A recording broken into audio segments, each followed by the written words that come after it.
You know what? I only watch the events when I know there's good waves. Like if J-Bay's on, or if Pipe's on, or there's really good waves in a certain event, I'll tune in. I do follow the WSL because I'm curious to see where surfing is going with how far they can push it. But it's a frustrating one to watch those events because they should be surfing in so much better waves, I feel, and I feel like it's missing something. I'm not sure quite what it is. It feels, I don't know. It's got something on it that's just holding it back.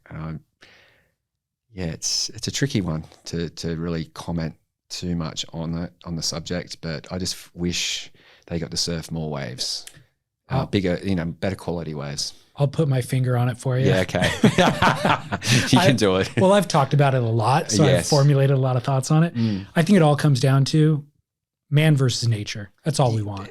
Exactly. And that's what surfing was when I grew up and discovered it. And that's what the brands and the ASP at the time understood. Yes. And so the Dream Tour concept was in play, but there's nothing more compelling than seeing surfers try to figure out Sunset Beach when it's pumping. Yes.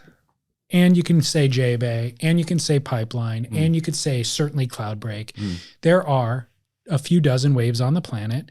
And so the surfers who have fine-tuned their craft to perform in those waves, like John Florence, Kelly Slater, they are among very few surfers on the planet that can do that. And so the governing body should understand that and support it. And all the efforts should be towards getting them in those waves, right? Yeah, I agree. It's not that at all anymore. No. And so what the analogy that I always draw is like, you have these F1 drivers, Formula One drivers, Yes. and you're putting them in golf carts Yes. or go-karts Yeah. on a go-kart track to where there's literally 10,000 surfers on the planet that can go surf beach break waves Exactly. to the level that these guys surf them a little bit better, but there's a bunch of QS surfers that can surf them really well too. And probably, if not better than some of the crew. Yeah, it's Correct. definitely, it's all over the show, especially the tours underneath. Like,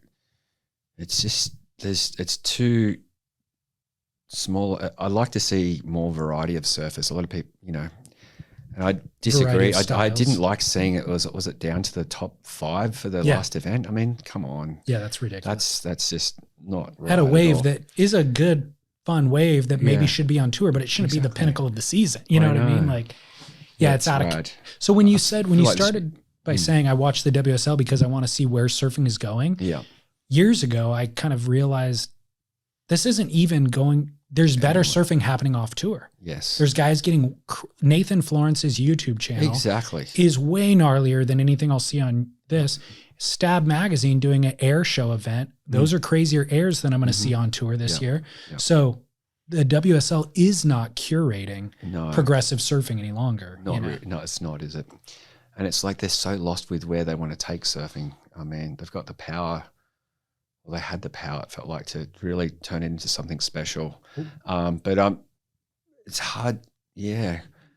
I'm just so sick to like I respect the guys doing the aerials and all that. Like, I'm not going to criticize that, but I mean, that same aerial 360 maneuver has been done for it's been like 15 years now, maybe. Yeah. And it's like, it's the critical sections, it's crazy, but I mean, that's just like a 360 back in the 90s or 80s, like it's, yeah, I think surfing's done on a wave, unless you're going to do an aerial and do a big functional one where you don't spin and land back into another maneuver. I do respect the end of a wave on a closeout, but I don't respect taking off on a closeout to do that one big 360 to beat someone that's just done some crazy carves. Like, I struggle with a couple of things what surfing's about, but to me, surfing's about surfing on the wave and putting it on rail, and it's exciting. It's to do is like the most special feeling of connecting, putting a board on rail, then turning it onto another rail, and keeping that flow and keeping that and putting power into those turns with style and finesse is really hard to do. Like, I've been surfing for 40 years, and I still you can't perfect it. And I think style's